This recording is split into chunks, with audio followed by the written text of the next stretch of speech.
नमस्कार प्रिय दर्शकों, हाजिर हूं मैं शुक्र राशि परिवर्तन प्रभाव को लेकर 25 अगस्त 2024 अर्थात आज प्रातःकाल 6:40 पर आकर्षण, दाम्पत्य सुख, सौंदर्य, ऐश्वर्य, वैभव, कला, संगीत के प्रतिनिधि ग्रह शुक्र अपनी वर्तमान सिंह राशि से निकलकर अपनी नीच राशि कन्या राशि में प्रवेश कर गए हैं, जहां की वो केतु के साथ युति बना रहे हैं। राहु की दृष्टि से दृष्ट 18 सितंबर 2024 की दोपहर तक रहेंगे और इसके पश्चात अपने स्वयं की राशि मूल त्रिकोण राशि तुला राशि में प्रवेश कर जाएंगे।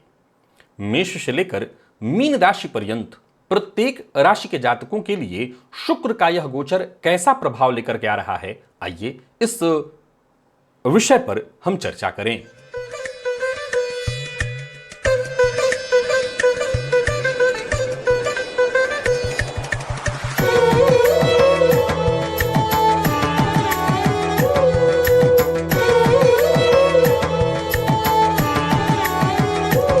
प्रिय दर्शकों, गौर करिए, शुक्र अपनी नीच राशि में प्रवेश कर गए हैं।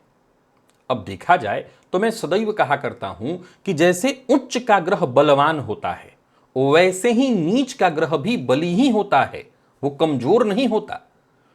उच्च का ग्रह शुभ कार्यों के लिए, अच्छे कार्यों के लिए, क्योंकि वैदिक ज्योतिष क्या है? वेद का नेत्र है। वैदिक ज्योतिष मूल रूप से इसकी जो रचना है वो आध्यात्मिक दृष्टिकोण से की गई है। तो यहां पर जो उच्च ग्रह हैं वो मूलतः आत्मा के लेवल पर उनको देखा गया है, आपके आत्मविश्वास को, आपकी साधना को ऊपर उठाने वाले वो होते हैं। तो वहीं जो नीच के ग्रह होते हैं, जातक को गलत मार्ग पर लेकर के जाने वाले होते हैं, गलत संगति, गलत आदतों में डालने वाले होते हैं। अब गौर करिए तो शुक्र कौन है? शुक्र सुख है, शुक्र भोग है, शुक्र ऐश्वर्य है। जब उच्च के होंगे तब भी शुक्र इन्हीं चीजों के कारक होंगे, लेकिन जातक सन्मार्ग पर चलते हुए इन सुखों को भोगने का प्रयत्न करेगा। और जब शुक्र नीच में होंगे, नीच राशि में होंगे, तब भी जातक इन्हीं सुखों को भोगने का प्रयत्न करेगा। पर मार्ग सन्मार्ग वाला है या कुमार्ग वाला है, वो इसका विचार नहीं करेगा। और ये परेशानी तब और बढ़ जाती है जब वो केतु के साथ, केतु 6 गुना, जब उच्च के साथ हो तो 5 गुना अधिक बल वृद्धि करेंगे, तो 5 गुना अब यहां पर और वृद्धि करेंगे बुरे के रूप में। और एक राहत है, वो राहत है देवगुरु बृहस्पति की दृष्टि। परंतु राहत देवगुरु कितना दे पाएंगे ये भी विचार नहीं। हालांकि देवगुरु इस समय वृषभ राशि में गोचर कर रहे हैं, जो शुक्र की ही राशि है। तो शुक्र की राशि में गोचर करने के कारण जब भी, ज्योतिष का एक रूल क्या कहता है कि ग्रह राशिगत ग्रह के प्रभाव से राशिपति के स्वभाव में बदलाव आता है। तो ये होगा जरूर, परंतु गौर करें तो शनि के साथ षडाष्टक योग, राहु की दृष्टि से दृष्ट, मंगल की दृष्टि से दृष्ट, क्योंकि मंगल भी परिवर्तन कर चुके हैं तो मंगल की दृष्टि भी पड़ेगी। फलतः ये शुक्र विशेष रूप से जातक को गलत दिशा में ले जाने वाले बनेंगे। आइए जान लेते हैं शुक्र का यह गोचर प्रत्येक राशि के जातकों के लिए कैसा रहने वाला है। प्रारंभ में ही बता दूं, यह राशिफल मैं आपको आपके चंद्र राशि के आधार पर बताने जा रहा हूं। यानी आपकी जन्म कुंडली में चंद्रमा जिस राशि में बैठे हैं वही आपकी जन्म राशि या चंद्र राशि है, उसी के आधार पर इस राशिफल को आप देखिए। विशेष करके वो लोग जिनके दांपत्य जीवन में परेशानी बहुत ज्यादा है, जिनका दांपत्य जीवन इस समय कोर्ट में चल रहा है, यानी कोर्ट कचहरी के चक्कर लग रहे हैं, वो अपने नाम राशि के आधार पर भी इस राशिफल को देखने का प्रयत्न करें ताकि इसका विशेष प्रभाव आप समझ सकें। चलिए चर्चा प्रारंभ करते हैं। सबसे पहली राशि मेष है।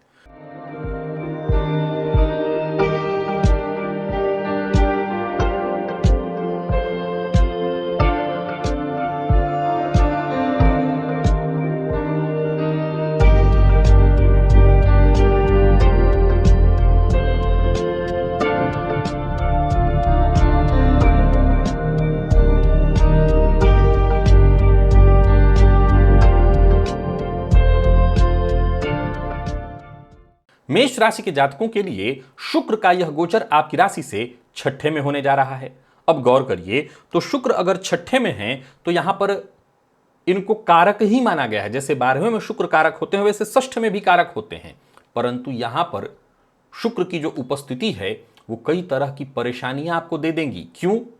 क्योंकि शुक्र आपके द्वितीय और सप्तम के स्वामी बनकर के षष्ठ में गोचर करेंगे। केतु के साथ युति बनाकर राहु की दृष्टि से दृष्ट, मंगल की दृष्टि से दृष्ट, ये भटकाने वाला समय है, ये गलत मार्ग पर ले जाने वाला समय है। हां, ये सही है कि गुरु की दृष्टि भी है, फलतः आपके पूर्व की किए साधना, आपके माता पिता की का आशीर्वाद, उनके द्वारा की गई साधना का प्रभाव जरूर पड़ेगा और गलत मार्ग पर बढ़ने से आप बचेंगे। परंतु दांपत्य जीवन में मतभेद, परेशानी, शत्रुओं की संख्या में वृद्धि, तो वहीं साझेदारी में कार्य करते हैं तो वहां पर हानि, मित्र के साथ वैचारिक मतभेद, परिवार के मध्य कलह की स्थिति, वैचारिक मतभेद, तो वहीं 12वें पर पूर्ण दृष्टि के कारण अति व्यय की स्थिति, और वो भी व्यय कैसा?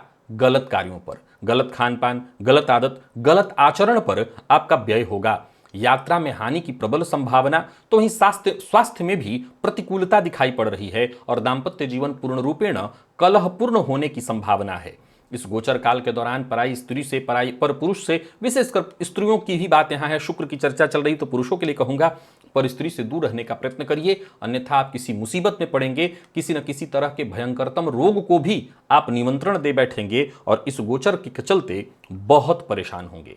इस गोचर काल के दौरान आपको ऋण नहीं लेना चाहिए, ऋण लेने से बचना चाहिए, और इस गोचर काल के दौरान ऋण देना, दिलाना, इस तरह की कोई गलती नहीं करनी चाहिए। पैतृक संपत्ति को बेचना इस समय आपके हित में नहीं होगा। आप गलत सौदा कर बैठेंगे, तो पैतृक संपत्ति को बेचने की गलती अभी ना करें। और इस गोचर काल के दौरान सबसे ज्यादा सहज और सबसे सरल उपाय है स्त्री वर्ग का सम्मान। अगर आप अभी विवाहित हैं तो अपने जीवन साथी का सम्मान करिए, अविवाहित है तो विशेष रूप से स्त्री वर्ग का सम्मान करिए, और माँ लक्ष्मी के मंदिर में जाइए, उनका दर्शन करिए। विशेष रूप से माँ लक्ष्मी से ज्यादा इस समय शक्ति स्वरूपा माँ भगवती दुर्गा की आराधना करना, उनसे प्रार्थना करना कि वो सन्मार्ग पर ही आपको रखें, ज्यादा आपके हित में होगा। वृषभ के जातकों की यदि हम बात करें तो शुक्र का यह गोचर आपकी राशि से पंचम में है। अब गौर करिए, तो पंचम का शुक्र बहुत अच्छा माना गया है, ये बहुत श्रेष्ठतम परिणाम, लेकिन यहां पर भी विचारणीय रहेगा क्योंकि ये प्रेम संबंध में बाधा उत्पन्न कराएगा। तंत्र मंत्र, ज्योतिष इत्यादि विधाओं में जातक की रुचि बढ़ेगी, आप इस क्षेत्र में सफलता हासिल कर सकते हैं। स्वादिष्ट व्यंजनों की चाहत मन में बढ़ेगी, नवीन वस्त्र आभूषण की खूब चाहत बढ़ेगी। यहां गौर करिए, शुक्र जो है भौतिक सुखों के अंदर काफी गहराई से आपको धकेलेंगे और ये न के न प्रकारेण वो सुख आपको मिले, ऐसा आप प्रयत्न करेंगे। धन सुख इत्यादि में वृद्धि है, कहीं कोई दिक्कत नहीं, व्यवसाय आपका बढ़िया चलेगा, पर वाणी पर नियंत्रण रखना होगा। प्रेम संबंध में परेशानी है, प्रेमी को आप धोखा दे सकते हैं अपने, तो वहीं दाम्पत्य जीवन में भी परेशानी की स्थिति बनी रहेगी। जीवन साथी के साथ अनबन या मतभेद की स्थिति है। मैं बता चुका हूं विद्यार्थियों के लिए बहुत बढ़िया है, तो वहीं किसी प्रतियोगी परीक्षा के विद्यार्थी हैं, किसी विभागीय परीक्षा के विद्यार्थी हैं, परीक्षा देने वाले हैं, सफलता आपको मिलने वाली है। कुल मिलाकर के देखा जाए तो आपके राशिपति और षष्ठपति बने शुक्र नीच राशि में जाकर के गोचर करेंगे, पंचम में राहु की दृष्टि से दृष्ट, मंगल की दृष्टि से दृष्ट। ये प्रेम संबंध के लिए बिल्कुल ठीक नहीं है, दाम्पत्य जीवन के लिए बिल्कुल ठीक नहीं है। गुरु की दृष्टि है, फलतः अगर आप पहले से ही प्रेम संबंध में हैं तो सिर्फ एक ही राय है कि प्रेमी के साथ किसी भी तरह का विश्वासघात न करें। यह आपके लिए बहुत जरूरी होगा, यह आपके लिए बहुत जरूरी उपाय है। अब ये आपने अगर ध्यान रख लिया, ध्यान दे दिया, तो ये आपके लिए सही होगा। नहीं तो दाम्पत्य जीवन में परेशानी तो आएगी ही, संभवतः दाम्पत्य जीवन टूटने की स्थिति में भी आ जाए। इस गोचर काल के दौरान संतान से भी मतभेद की संभावना है, संतान से भी किसी न किसी बात को लेकर के अनबन या परेशानी की स्थिति उत्पन्न होगी। बचाव एक ही है, अपने चरित्र को मजबूत बना करके रखिए और इस गोचर काल से श्रेष्ठ लाभ लेने के लिए गो सेवा करिए, गाय को हरा चारा खिलाइए, आपको लाभ होगा। मिथुन के जातकों के लिए शुक्र का यह गोचर जो कि आपकी राशि से चतुर्थ में होने जा रहा है, हो रहा है, प्रारंभ हो चुका है। अब देखा जाए तो यहां पर शुक्र नीच राशि में केतु के साथ राहु की दृष्टि से दृष्ट गुरु से हैं, परंतु यह कहीं ना कहीं आपको धोखा दिलाएगा। मित्र से, विशेष करके विपरीत पुरुषों के लिए कहना चाहता हूं, स्त्री वर्ग से विशेष धोखे की संभावना बन सकती है। यानी स्त्री मित्र है तो संभावना है इस बात का। बाकी सुखों में वृद्धि तो होगी, इसमें कहीं कोई कमी नहीं। माता के स्वास्थ्य में कमी, माता से अनबन होने वाला है। बाकी इस गोचर काल के दौरान आप जिस क्षेत्र में प्रयत्न करें सफलता आपको मिलेगी। कार्य क्षेत्र के लिए बढ़िया है, व्यापारियों के लिए बढ़िया है। दसम भाव पर शुक्र की दृष्टि के कारण राजकीय कोष से भी धन की प्राप्ति होगी, परंतु समाज में आपके मान सम्मान की हानि होने वाली है। आप ऐसा कोई कार्य मत करिए जिससे आपकी छवि धूमिल हो। बाकी शुक्र आपके लिए सर्वाधिक कारक बनकर के चतुर्थ में गोचर करेंगे। विदेश गमन के लिए प्रयत्न कर रहे हैं तो आपका यह काम बनने वाला है। विदेश जाने के लिए समय अत्यंत श्रेष्ठ है। नौकरी पेशा हो तो, विद्यार्थी हो तो आपके लिए विदेश का रास्ता अवश्य खुल रहा है। माता पिता दोनों के स्वास्थ्य का ख्याल रखिएगा और इस गोचर काल को अच्छा बनाए रखने के लिए, श्रेष्ठ बनाए रखने के लिए किसी मंदिर इत्यादि में, क्या धार्मिक स्थल या अनाथाश्रम इत्यादि जहां जरूरत हो वहां मोमबत्ती का दान करिए, उससे आपको फायदा मिलेगा। कर्क के जातकों के लिए शुक्र का यह गोचर अच्छा है।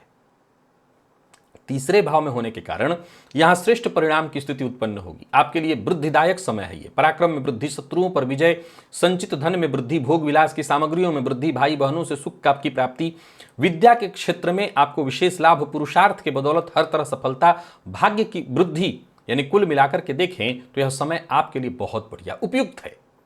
प्रत्येक कार्य में आपको सफलता मिलेगी, परिश्रम से आपको आपकी सफलता मिलेगी, धर्म कार्यों में रुचि, धार्मिक कृत्यों में विशेष रुचि आपकी बढ़ेगी। तो वहीं स्वदेश से भी, विदेश से भी आपको सहयोग मिलने वाला है। धनागमन के विशेष और धन आगमन से भी ज्यादा सुख में आपके वृद्धि दिखाई पड़ रही। विशेष करके भौतिक सुखों से संबंधित यदि कोई चीज आप खरीदना चाहते हैं तो यह समय बहुत बढ़िया है। संतान पक्ष से भी कोई खुशखबरी आपको इस गोचर काल के दौरान प्राप्त होते दिखाई पड़ रहा है। यानी कुल मिलाकर के देखा जाए तो यह गोचर बहुत बढ़िया सिद्ध होगा। कर्क के जातकों के लिए उपाय के तौर पर मां लक्ष्मी की विशेष रूप से आराधना करिए, मां लक्ष्मी को लाल पुष्प अर्पित करिए, फायदा होगा। सिंह के जातकों के लिए शुक्र का यह गोचर आपकी राशि से द्वितीय है। अब देखा जाए तो शुक्र आपके लिए कर्मपति और तृतीय पति बनकर के धनभाव में गोचर करेंगे, नीच राशि में। यहां पर इनकी उपस्थिति कई तरह से परेशानियां, हालांकि धनागमन खूब होगा, लेकिन कुटुंब के मध्य कलह की स्थिति, मतभेद और आपका भोजन के प्रति विशेष रुचि उत्पन्न होना, और उसमें भी कैसा भोजन जो सात्विक न हो, मांसाहार, मद्यपान इत्यादि की ओर आपकी जागृति विशेष बढ़ेगी, चाहत बढ़ेगी, इच्छा, और फलतः आप रोगी हो सकते हैं। मकान भूमि से संबंधित सुख, यानी भौतिक सुख जो बाहरी है वो ठीक है, परंतु जो अंदरूनी मुंह के रास्ते जा सकते हैं उन पर आपको नियंत्रण रखना होगा, नहीं तो आप कष्ट और स्वास्थ्य से संबंधित परेशानियों को निमंत्रण दे बैठेंगे। और फलतः क्या होगा इसका दुष्परिणाम? आयु की हानि, आयु क्षीणता, संचित शुभ कर्म जो हैं आपके वो क्षीण होंगे। दांपत्य जीवन में परेशानी, प्रेम संबंध में मतभेद, बात ही बात में विवाद। कुल मिलाकर के आपको बहुत सजग और सचेत रहना होगा, अन्यथा धन हानि होगी और किसी तरह के कोर्ट कचहरी के चक्कर में भी आप पड़ सकते हैं। इस गोचर का श्रेष्ठ लाभ लेना चाहते हैं तो गो सेवा करिए, गो पालन करिए। अगर गो पालन नहीं करते तो गाय को हरा चारा दीजिए, अथवा कहीं गोपालक हो तो उनको कुछ धन देकर के गाय की सेवा में सहयोगी बनिए। कन्या के जातकों के लिए शुक्र का यह गोचर आपकी राशि पर है। अब देखा जाए तो मैं इस गोचर को आपके लिए कहूंगा तो वैसे अच्छा, लेकिन मन का भटकाव तो आपके लिए भी, मन में भटकाव होगा, क्योंकि भोग के प्रति आप विशेष लालायित होंगे। अपने शरीर के सौंदर्य के प्रति आपका आकर्षण और बढ़ेगा कि कैसे और सौंदर्य बढ़े। तो सचेत तो यहां रहना, ये मैं बहुत अच्छा नहीं कह सकता हूं। हालांकि आपके पराक्रम में वृद्धि होगी और सहयोग आपको मिलेगा, मित्र से सहयोग मिलेगा। सरकारी नौकरी कर रहे हैं, प्राइवेट सेक्टर से जुड़े हैं, बढ़िया है। माता पिता का सहयोग मिलेगा। हालांकि दांपत्य जीवन में मतभेद और परेशानी, प्रेम संबंध में भी परेशानी, दांपत्य जीवन में मामूली किसी बात को लेकर के अनबन या मतभेद की स्थिति है। दुराचार की जो भावना है, ये जो वृत्ति है, ये मन में विशेष रूप से बढ़ने वाली है। बाकी व्यवसायियों के लिए अच्छा है। होटल से संबंधित, कपड़े से संबंधित या किसी तरह के इत्र इत्यादि से संबंधित चीजों का व्यापार करते हैं, मिष्ठान्न से संबंधित चीजों का व्यापार करते हैं तो यह गोचर बढ़िया है। दांपत्य जीवन को संभाल लीजिए तो यह गोचर ठीक ठाक ही निकल जाएगा। और इस गोचर काल को अच्छा बनाए रखने के लिए जीवन साथी का सम्मान करिए, यही आपका उपाय है। तुला के जातकों के लिए शुक्र का यह गोचर 12वें है। अब देखिए, इसमें कहीं कोई दो मत नहीं कि दुराचार की जो वृत्ति है वो आपके अंदर बहुत बढ़ेगी, लेकिन तब भी मैं कहूंगा यह गोचर बढ़िया है आपके लिए, क्योंकि 12वें के शुक्र से हम किसी तरह के धर्म की चाहत तो रख नहीं सकते, ये भोग की ओर ही ले जाएगा। हालांकि वो केतु के साथ बैठा है, लेकिन इसके बावजूद ये भटकाव की ओर ही जाने की बात कहेगा। इस गोचर काल के दौरान आपका व्यय खूब होने वाला है, पर आनंद का समय रहेगा। घूमना फिरना, देश विदेश की यात्रा करिए। कुटुंब का सुख भी प्राप्त होगा, भाग्य का सहयोग भी मिलेगा। जो भी काम आप हाथ में लेंगे उसमें सफलता मिलेगी। मनोरंजन और भोग की चीजों पर विशेष व्यय होने वाला है, उसमें वृद्धि आपकी होगी। बाकी धन प्राप्ति और धन खर्च के योग खूब हैं। आय और व्यय लगभग बराबर ही है। छठे भाव पर यहां पर शुक्र की दृष्टि होने के कारण आप यूं समझ लीजिए कि अपने शत्रुओं पर हर तरह से हावी रहने वाले हैं और हर तरह की समस्या का समाधान भी कहीं ना कहीं आप ढूंढ ही लाएंगे। तो कुल मिलाकर के देखें तो मैं कहूंगा यही कि यह गोचर ठीक है और इस गोचर का और जितना आप लाभ उठा सकते हो उठाइए, यह समय ठीक रहेगा आपके लिए। पर चरित्र पर अपने अंकुश लगा करके रखेंगे तो ज्यादा अच्छा होगा। इस गोचर काल के दौरान नौकरी पेशा व्यापारी वर्ग सबके लिए अच्छा है। कोई नया व्यापार इत्यादि प्रारंभ करना चाहते हैं कर सकते हैं, व्यापार में है अच्छा है समय। उपाय के तौर पर आपको विशेष कोई उपाय तो करने की सलाह नहीं देता मैं, बस इस समय के दौरान मेरी राय इतनी ही है कि चरित्र पर जरा अंकुश लगा करके रखिएगा। वैसे ये समय बहुत उत्तम है आपके लिए, हर तरह से अच्छा, पर आपको भी इसका जरा ख्याल रखना होगा, चारित्रिक कमियां कहीं आपको ले न डूबे, तो ये ध्यान रख लीजिए।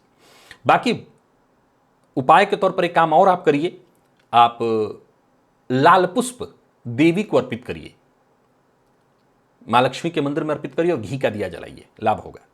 वृश्चिक के जातकों के लिए शुक्र का यह गोचर लाभ में है, यह भी अत्यंत श्रेष्ठ है। लाभ में शुक्र का यह गोचर बहुत अच्छा प्रभाव लेकर के आ रहा है। श्रेष्ठ परिणाम, व्ययपति बने शुक्र भी आपके लिए आय की स्थिति उपस्थित करेंगे। यह गोचर आपके लिए श्रेष्ठ परिणाम लेकर के आ रहा है। आय में वृद्धि, हालांकि स्वास्थ्य में परेशानी होगी, पर यूं समझ लीजिए आपके संचित शुभ कर्मों का यह फल होगा। सफलता की प्राप्ति, स्त्री वर्ग से विशेष सहयोग, दाम्पत्य जीवन भी सुखमय। हालांकि प्रेम संबंध में अनबन मतभेद तो होगा, लेकिन प्रेम संबंध में कोई बहुत समस्या नहीं आने वाली। विद्यार्थियों को सफलता मिलेगी।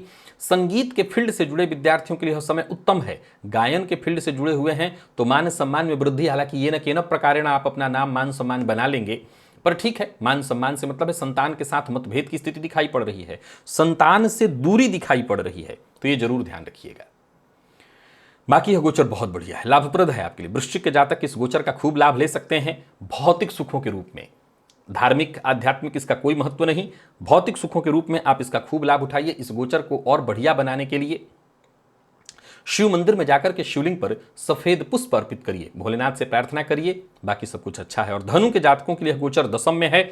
दशम में होना थोड़ी परेशानी उपस्थित करेगा। कार्यक्षेत्र में आपका विरोध हो सकता है, आपके किए गए कार्य पर उंगली उठाई जा सकती है। स्वास्थ्य भी कुछ अनुकूल नहीं दिखाई पड़ रहा। वहीं आपके जीवन में ससुराल पक्ष का हस्तक्षेप होना, जीवन में दाम्पत्य जीवन में कटुता का आना, नौकरी में हानि। तो वहीं अगर आप इस गोचर काल के दौरान सावधान न रहें और आप कोई अपना कंस्ट्रक्शन साइट वगैरह चला रहे हो या अपना घर बनवा रहे हो तो आप मजदूरों के साथ आपका अनबन या मतभेद हो सकता है। बाकी ऐसे देखा जाए तो पिता के स्वास्थ्य में भी थोड़ी परेशानी है, मन की अशांति दिखाई पड़ रही है। आपके स्वास्थ्य में भी परेशानी है, वाहन से दुर्घटना की संभावना और समाज में स्त्री वर्ग से विशेष विरोध का आपको सामना करना पड़ सकता है, तो सचेत रहना होगा। यह गोचर कई मामलों में बहुत अच्छा नहीं है आपके लिए, बहुत अनुकूल नहीं कहा जाएगा। यहां आप परेशान होंगे, अब सचेत रहना जरूरी है। उपाय के तौर पर इस गोचर काल के दौरान स्त्री वर्ग का सम्मान करिए। कबूतरों को विशेष रूप से कोई 3 या 7 प्रकार का अन्न एक में मिलाकर के दीजिए और साथ ही साथ श्री सूक्त का पाठ या श्रवण करिए ताकि यह समय आपके लिए लाभप्रद हो। मकर के जातकों के लिए शुक्र का यह गोचर आपकी राशि से नवम में है। नवम में होना देखा जाए तो मैं इस गोचर को आपके लिए बढ़िया कहूंगा। निसंदेह आपका मन कोई भाग्य पूजा पाठ में नहीं लगेगा, पर भाग्य का पूर्ण सुख प्राप्त होगा, आपको भाग्य का सहयोग मिलेगा। हालांकि धन से धर्म और धर्म से ही सुख मिलता है, यहां आपका धन और सुख आपको मिलेगा, भले धर्म में आपका मन लगे चाहे ना लगे। प्रत्येक कार्य में आपको सफलता मिलेगी। सरकारी कार्य क्षेत्र से जुड़े हुए हैं, प्राइवेट सेक्टर से जुड़े हुए हैं, सफलता आपको मिलने वाली है। और बाकी व्यापारी हैं तो व्यापार में उन्नति, नौकरी में पदोन्नति, दाम्पत्य सुखद, प्रेम संबंध के मामले में बढ़िया है यह गोचर। शत्रु आपसे शांत ही रहने वाले, शत्रु कुछ बिगाड़ नहीं पाएंगे। शुक्र की तीसरे पर दृष्टि भी, पराक्रम में वृद्धि, स्त्री वर्ग से विशेष सहयोग, पुरुषार्थ में वृद्धि, मित्र की संख्या में वृद्धि और समाज में मान सम्मान सफलता आपको प्राप्त होने वाली है। आय की वृद्धि, यानी कुल मिलाकर के देखें तो मकर के जातकों के लिए शुक्र का यह गोचर उत्तमोत्तम दिखाई पड़ रहा है, यानी कहीं से भी कोई प्रश्न चिन्ह इस पर नहीं उठाया जा सकता है। इस समय का लाभ लीजिए, गाय की सेवा करिए, गाय को हरा चारा दीजिए ताकि और अच्छा हो। कुंभ के लिए भी इस गोचर काल के दौरान सजग और सचेत रहने की सलाह देता हूं। यह गोचर ठीक नहीं होगा, परेशानियों में डालने वाला होगा। कार्यक्षेत्र में बाधा, संचित धन का नाश, स्वास्थ्य से संबंधित परेशानी, कमर से नीचे के अंगों में कोई दीर्घकालिक परेशानी, गुप्त रोग की संभावना, दाम्पत्य सुख का भी कम ही साथ, भाग्य का साथ कम मिलेगा और परिश्रम के अनुकूल सफलता नहीं मिल पाएगी। भोग विलास की चीजों पर विशेष रुचि आपकी बढ़ेगी, उस पर खर्च बढ़ेगा और कहीं ना कहीं सरकारी क्षेत्र से आपको नुकसान भी होने वाला है। तो सावधानी बहुत जरूरी है। यह समय आपके लिए उत्तम नहीं है। पिता के साथ जुड़कर के काम करते हैं तो पिता से भी अनबन, मतभेद, पिता से दूरी की स्थिति दिखाई पड़ रही है। हर कार्य में बाधा की स्थिति, स्वास्थ्य भी अनुकूल नहीं रहेगा। तो कुल मिलाकर के देखें तो कुंभ के जातकों के लिए समय ठीक नहीं है। धनहानि की स्थिति है, परिवार के मध्य विच्छेद की स्थिति यानी बंटवारे की स्थिति दिखाई पड़ रही है और स्वास्थ्य में परेशानी तो बता ही चुका हूं। इस गोचर काल के दौरान सचेत रहना होगा। गाय को हरा चारा दीजिए और साथ ही साथ इस गोचर को और अच्छा बनाए रखने के लिए जितना हो सके आराधना करिए, देवी की आराधना करिए, श्री सूक्त का पाठ करिए घी का दिया जला करके, ताकि यह गोचर शांति से निकले। और मीन के जातकों की बात करें तो यह गोचर सप्तम में है। बिल्कुल यह गोचर आपके लिए भी ठीक नहीं है। इस गोचर का परिणाम आपके दाम्पत्य जीवन में कटुता को लेकर के आने वाला है। जननेंद्रिय से संबंधित रोग, शारीरिक कष्ट, प्रेम संबंध में बाधा, व्यापार में भी असफलता, स्त्री वर्ग से विवाद और जीवन साथी के अस्वस्थ रहने के कारण तनावपूर्ण स्थिति। कहीं ना कहीं आप भी अपने सौंदर्य इत्यादि पर व्यर्थ का व्यय करेंगे। कहीं ना कहीं गलत आचरण, गलत आदत, गलत खान पान के शिकार होंगे। भूमि इत्यादि से संबंधित कार्यों को करने से बचिए। अपने स्वास्थ्य का, अपने जीवन साथी के स्वास्थ्य का विशेष रूप से ख्याल रखिए। इस गोचर को मैं कहीं से भी आपके लिए बहुत उत्तम नहीं कहने वाला हूं। देखा जाए तो शुक्र आपके लिए द्वितीय, तृतीय और अष्टमपति बनकर के सप्तम में गोचर करेंगे। ये संघर्ष और परेशानियों को बढ़ा देंगे। विवाह हो चाहे व्यापार, दोनों में विच्छेद की स्थिति उत्पन्न कराएंगे। बचाव का मार्ग जो है वो सिर्फ एक ही है। स्त्री वर्ग का सम्मान करिए, अपने जीवन साथी का सम्मान करिए, कबूतरों को दाना डालिए, देवी के मंदिर में जाइए, उनका दर्शन करिए, लाल पुष्प की माला अर्पित करिए और साथ ही साथ सोमवार के दिन शिव मंदिर में जाकर के शिवलिंग पर पंचामृत अर्पित करिए। इससे आपको लाभ होगा। तो प्रिय दर्शकों, ये था मेष से लेकर के मीन राशि पर्यंत प्रत्येक राशि के जातकों के लिए शुक्र राशि परिवर्तन का प्रभाव। आज के लिए बस इतना ही, इजाजत दीजिए, पुनः मुलाकात होगी। तब तक के लिए नमस्कार।